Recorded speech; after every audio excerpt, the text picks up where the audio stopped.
Olivia Hart, and I'm 31 years old. On paper, I'm the kind of woman bankers smile at and landlords approve without a second thought. Stable job, clean credit, no drama that shows up in numbers. I work in logistics for a mid-sized company. My days are truck routes, inventory forecasts, and contingency plans, figuring out how to keep things moving when everything wants to grind to a halt. I don't chase adrenaline.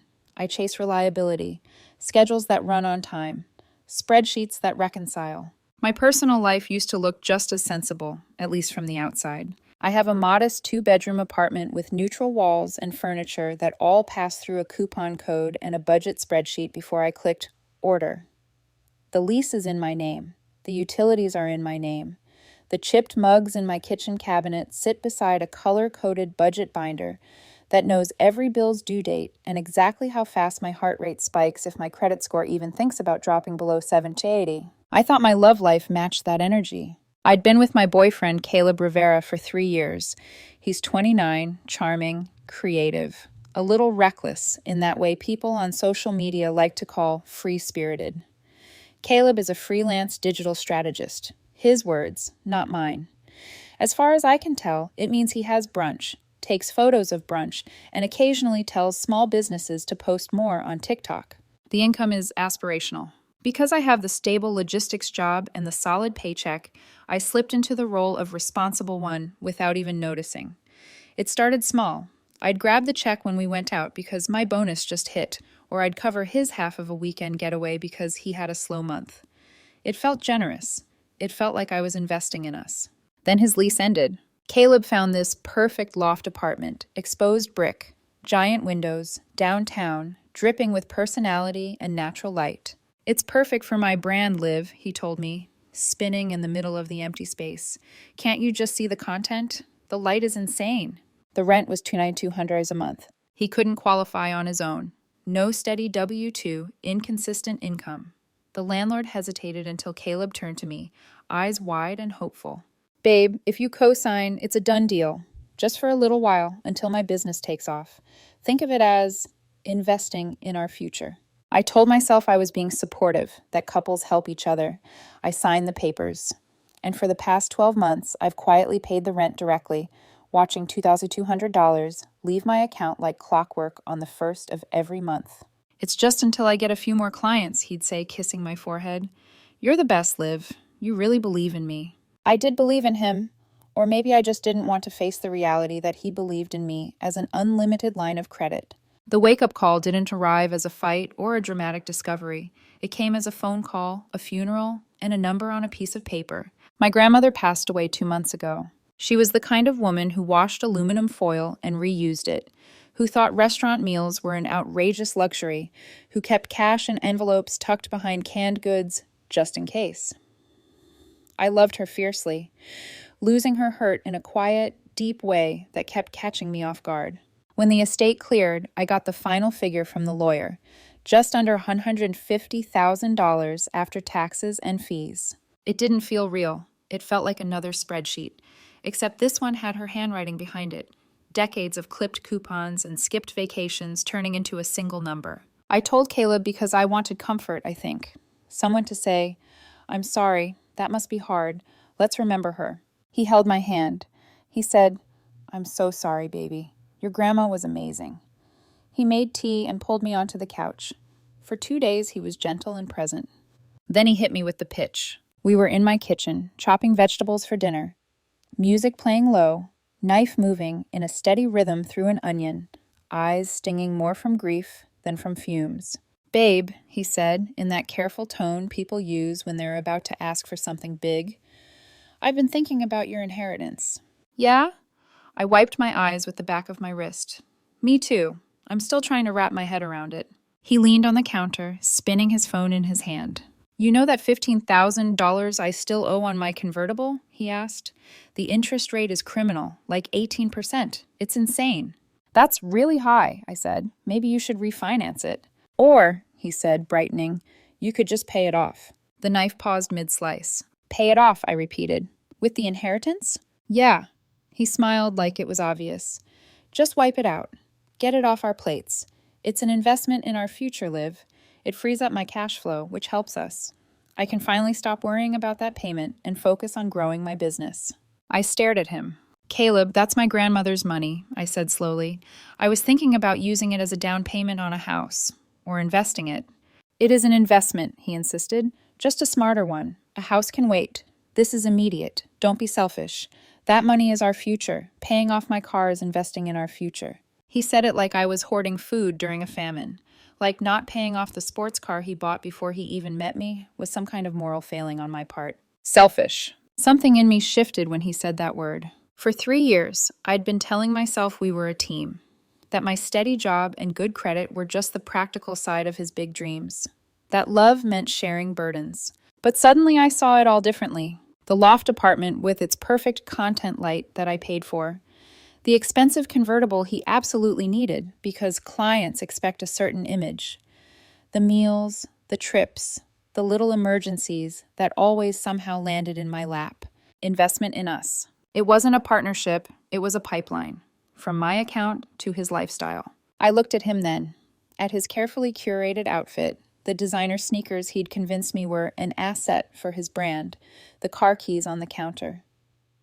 I saw my grandmother's frugality swallowed whole by his version of our future, and I smiled. It wasn't a happy smile. It was the kind of smile you wear when you finally see the pattern in the data, and it's uglier than you wanted it to be. You know what, Caleb? I said, voice calm. You're right. His eyes lit up. Really? You're right, I repeated. It is about the future. I'm sorry I was being selfish. I'll take care of it. He dropped his knife and wrapped me in a hug, onion smell and all. Oh my God, Liv, he murmured into my hair. This is going to change everything for us. You have no idea how much this means to me. He was wrong. I had a very clear idea. Big things are happening, Caleb, I said, patting his back. It's all about the future. He thinks I meant his. The next morning, I didn't call his auto loan company. I called a realtor. The week that followed was a blur of listings, showings, and signatures. I found a small, solid 3-bedroom house in a quiet, older neighborhood. Vinyl siding that had seen better days, a yard that needed work, outdated fixtures, but good bones. A place my grandmother would have approved of. I used the inheritance, her lifetime of careful choices, to put 20% down, cover closing costs, and set aside a small repair fund. I signed the papers with a shaking hand. The deed is in my name. The mortgage is in my name. Caleb's name is nowhere. His rent is due tomorrow, October 1st. For the last 12 months, I've paid it on the 1st, like clockwork. Tomorrow I won't. Right now, my phone is lighting up with heart emojis and voice notes about our debt-free future. You're the best, babe, his latest text says. I knew we'd build something amazing together. I look at the screen, then at the folder holding my house documents. I type back, can't wait for the future. In 5 or 6 days, a pay or quit notice will be taped to his trendy loft door. He wanted me to invest in the future. I did. Mine. The first of the month came and went like it always does. Except this time my bank account didn't lose $2,200. At first, it felt wrong in a physical way, like forgetting to breathe. I woke up on October 1st with my thumb hovering over my banking app out of habit. For a second, I almost did it. Almost sent money to the building that housed Caleb's curated loft and ego. Then I pictured my grandmother folding the same faded dish towel for the 100th time, putting away leftovers in reused containers, walking instead of taking a cab because it's only 12 blocks. I locked my phone and made coffee instead. For the first few days, everything was quiet. Caleb didn't mention the rent. He posted a sponsored reel about living your truth from his sunlit living room and sent me selfies of his brunch. On the 6th, the first text came in. Babe, did you pay the rent? The office left a really nasty note on my door. I stared at the message while my spreadsheet loaded at work. For 3 years, every problem he had slid across the table and landed in my lap. I could feel the old reflex twitch in my fingers. This time I made myself wait. 3 hours later, during a lull between meetings, I replied, Oh man, sorry, crazy day, I'll look into it. I did not, in fact, look into it. 2 days later, his tone changed. Liv, this isn't funny. They posted some official notice on my door. Pay or quit. My neighbors can see it. It's humiliating. It says I owe $2,200 plus late fees. You have to call them and fix this right now. I let that one sit for half a day. He'd never had to feel this kind of pressure because I'd always stepped in before it reached him. Now I could practically hear him pacing his loft, waiting for me to swoop in and erase his consequences. Finally, I texted back. That sounds serious. My phone rang within 30 seconds. Olivia, what the hell? He snapped as soon as I picked up. No hello. No, how are you? Just panic edged with anger. Did you hear me? They're threatening to evict me. You have to pay it. You know I don't have that kind of cash lying around. Caleb, calm down, I said, even though I was surprisingly calm myself. I've been meaning to talk to you. Talk about what? He demanded. Talk after you pay the rent. And what about my car? You said you'd take care of it with the inheritance. The payment is due in a week. I took a breath. Yeah, I said, about that. I did use the inheritance, like we talked about, for the future. There was a beat of silence, followed by the sound of him exhaling in relief. Okay, great, he said. So what about the rent? Can you pay it today? I'm getting blasted with emails. I used the inheritance to buy a house, I said. Silence, but this time heavy. House? He repeated. You mean we bought a house? When? Where is it? Why didn't you tell me? I bought a house, I said quietly, with my inheritance. My name is the only one on the deed. You what? His voice shot up half an octave. You bought a house without me? That's what I just said. But my apartment, he shouted. You're leaving me homeless. This is insane. You set me up. You lied to me. I closed my eyes and leaned back in my office chair, staring at the acoustic tiles in the ceiling. I didn't lie, I said. You told me not to be selfish and to use my grandmother's money for the future, so I did. I decided my future needed a house with a foundation instead of paying off a car you bought before we met. You are unbelievable, he hissed. You can't just stop paying my rent. You co-signed. You're responsible too. You're the primary tenant, I said. Legally, you're the one responsible for paying it. With what? He snapped. You know I don't have $2,400 lying around. You've always paid it. You're just going to hang me out to dry? For the last year, I've been paying for your loft, your image, your stability, I said. I'm done. I hate you, he spat. You tricked me. You're a monster. I have to go, I said, my voice oddly steady. I'm meeting the contractor about refinishing the hardwood in the living room. Good luck with the rent, Caleb. I hung up and stared at my phone. The next wave hit an hour later. Voicemails, this time, from a number I recognized but rarely saw. His mother. I'd met Sharon Rivera maybe 5 or 6 times. She was where Caleb got his entitlement and his talent for dramatics. The first voicemail was brittle and polite. Olivia, this is Sharon. Caleb just called me. Absolutely hysterical. There's clearly been some kind of misunderstanding with the lease. You need to call the complex right away and fix this. You cannot let him be homeless. Call me back. The second one was sharper. Olivia, I know you're getting these messages. Don't be a coward. You co-signed that lease. You made a promise to my son. You will honor that. You are not going to ruin his life like this over some technicality. The third voicemail dropped any pretense. You are a sociopath, a liar. You financially abused my son and then abandoned him. We are getting a lawyer. You will pay for this, you spineless little girl. I saved all of them. The leasing company, of course, came for me next. Ms. Hart. The voicemail from the property manager began in that falsely sympathetic tone. As the co-signer, you are fully liable for the unpaid rent and any associated fees. We have started eviction proceedings, but the judgment will fall on both you and Mr. Rivera. This was always going to be the ugly part. Co-signing hadn't been a romantic gesture. It had been signing my name under his future catastrophes. I knew that. The difference now was that I had a lawyer. I'd hired her the same week I called the realtor. Her name was Ms. Patel, and she had the calm, unflappable manner of someone who'd seen every bad decision adults could make and no longer had the energy to be surprised. Their leverage is that you have money, she'd said during our first consultation. Your leverage is that you can make this easy for them. Landlords hate long, drawn-out messes. They want bodies out and units re-rented. So when the leasing company's attorney called, she handled it. My client is not going to pay $25,000 to cover the remaining 10 months of rent on a unit she does not live in, Ms. Patel told them. However, she will offer a one-time lump sum payment of $10,000. That will cover the missed rent, the current month, legal fees, and a lease break penalty. That's less than half of what we're owed, their lawyer protested. We can pursue a judgment for the full amount, plus fees. You can, Ms. Patel said. You'll also be chasing a judgment-proof tenant for years. Mr. Rivera has no stable income, no assets, and no credit worth speaking of. My client has both assets and counsel. You will receive $10,000 today, guaranteed, and have your unit available to rent by the 1st of next month. Or you can gamble on getting blood from a stone, your choice. They took the deal. It hurt to sign the wire transfer. $10,000 is not a small number. It could have been repairs, savings, a cushion. Instead, it bought something else. A clean credit report, a hold harmless agreement, my name permanently off the lease, and one crucial clause. The eviction judgment and writ of possession will be filed solely against the primary tenant, Caleb Rivera, Ms. Patel read aloud.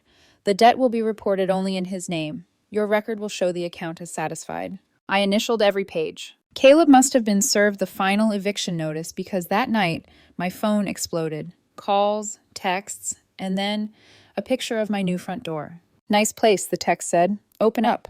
My stomach dropped. I walked quietly to the peephole. Caleb stood on my porch in his content casual outfit, ripped jeans, vintage tee, carefully messy hair. Sharon was beside him, arms crossed, mouth tight, eyes blazing. They were both pounding on my door like they owned it. I took a breath, unlocked my phone, and opened the voice memo app. If they wanted a scene, I was going to have a record of every second. I hit record, slid the phone into my pocket, and opened the door. The door swung open, and both of them pushed past me like they were storming a stage. Caleb's mother's perfume hit first, sweet and overwhelming, followed by her voice, sharp enough to slice glass. You! Sharon snapped, jabbing a manicured finger at me.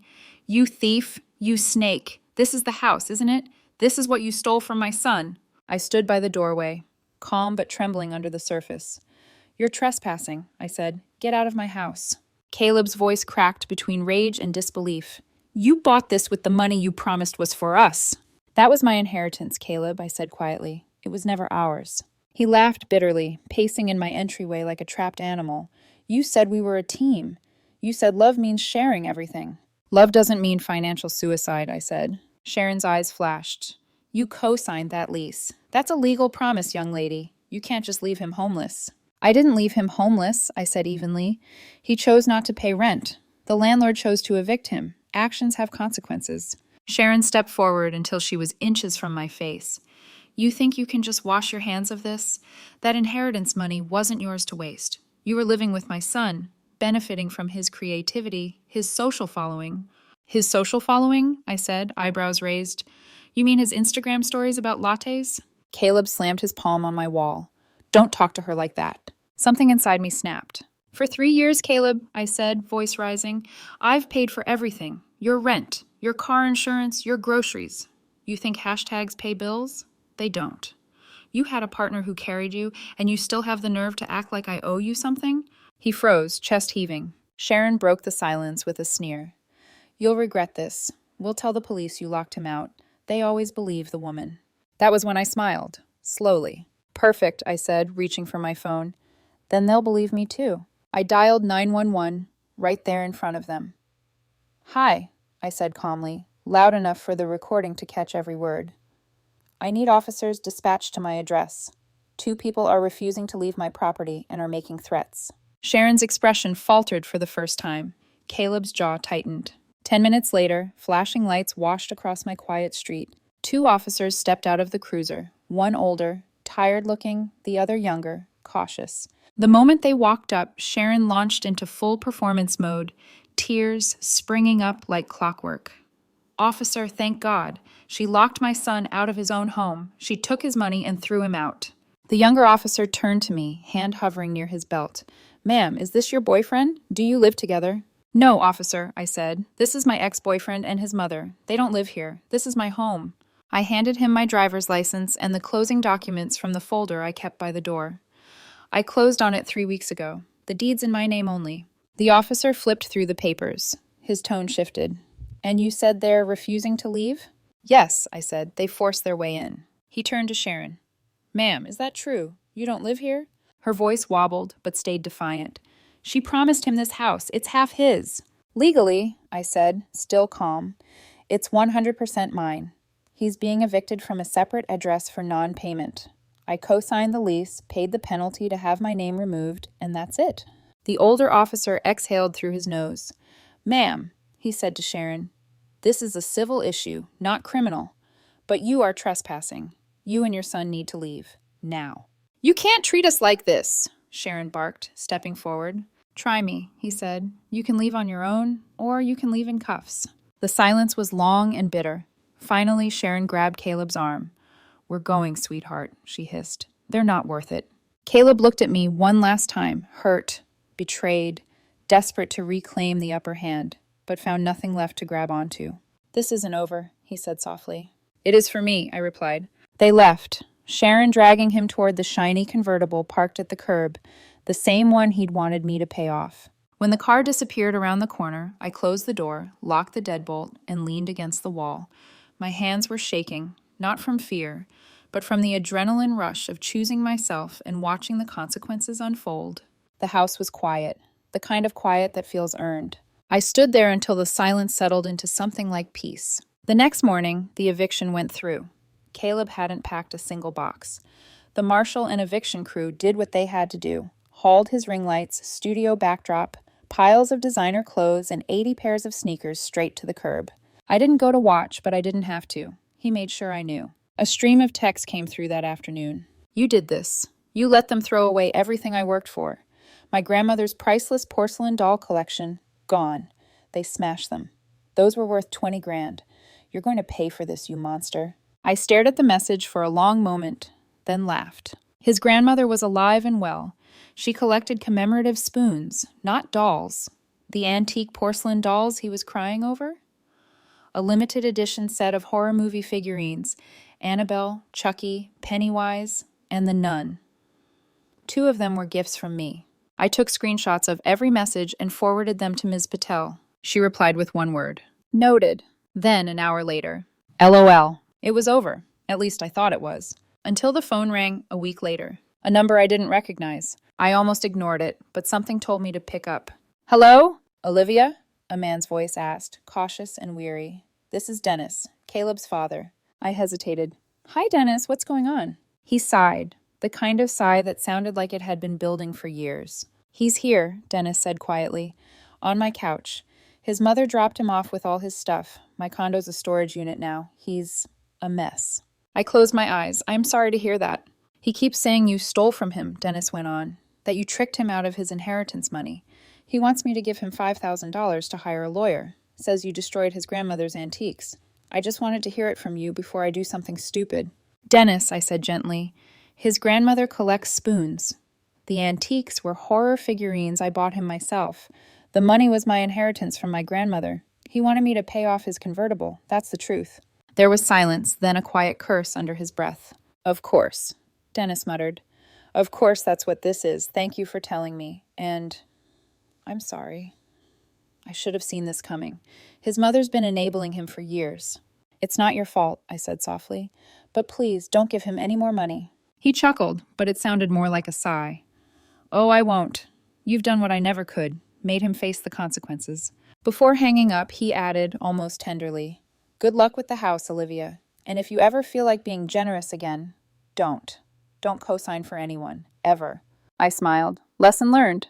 When the call ended, I stepped outside onto my porch. The air was cool, still carrying that faint sweetness of autumn. Across the street, the neighbors were raking leaves. A dog barked somewhere down the block. The world was calm again.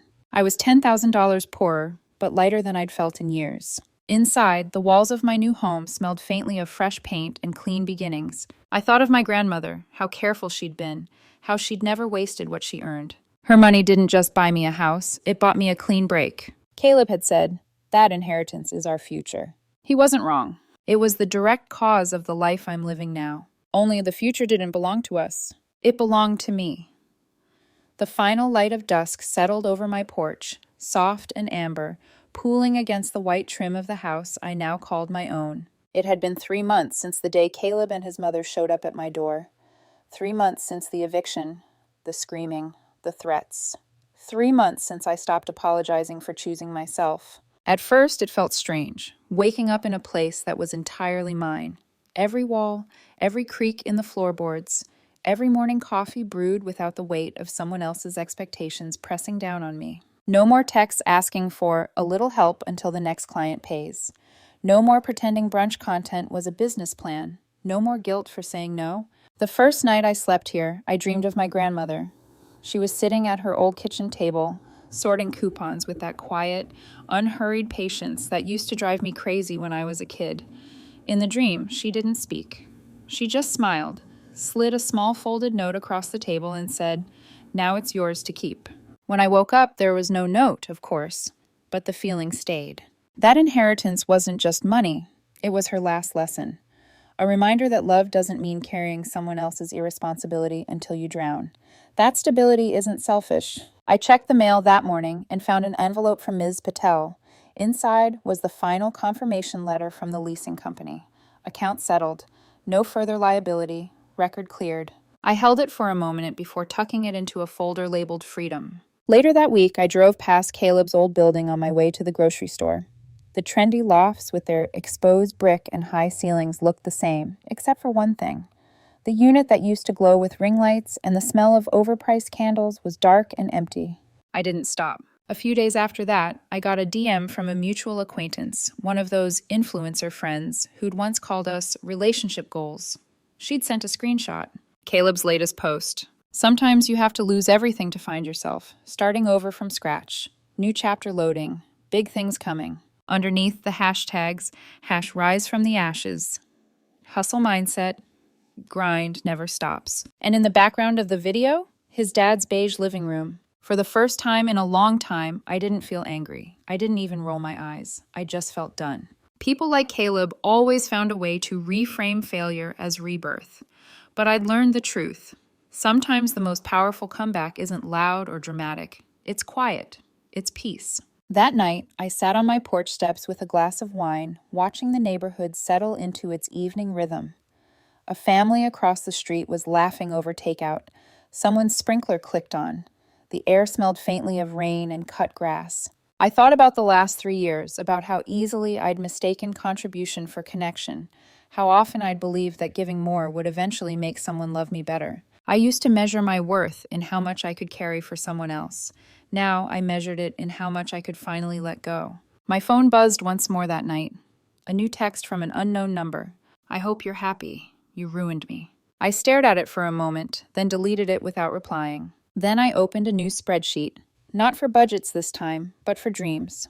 A list of things I wanted to do for me. Refinish the guest room into an art space. Take the trip Grandma always wanted, to see the northern lights. Plant lavender by the fence this spring. Every cell of that sheet felt like a promise. I'm not the type to believe in poetic justice, but sometimes life really does balance its books. Caleb's credit was ruined. His car, repossessed. His online brand, forgotten within weeks. The eviction sat on his record like a permanent watermark. Meanwhile, my mortgage payments hit on time every month. The foundation beneath my feet felt stronger than it ever had. I thought about what he'd said once, voice dripping with condescension. You're too obsessed with stability, Liv. You play it too safe. You'll never grow if you don't take risks. Maybe he was right. I took the biggest risk of my life, cutting him out, and it turned out to be the smartest investment I ever made. I lifted my glass toward the fading horizon, imagining Grandma's soft chuckle somewhere in the quiet. This one's for you, I whispered, and for the future you helped me buy. The porch light flickered on as night fell, casting a golden glow across the railing. For the first time in years, I didn't feel like I was waiting for something, or someone, to come home. I already was.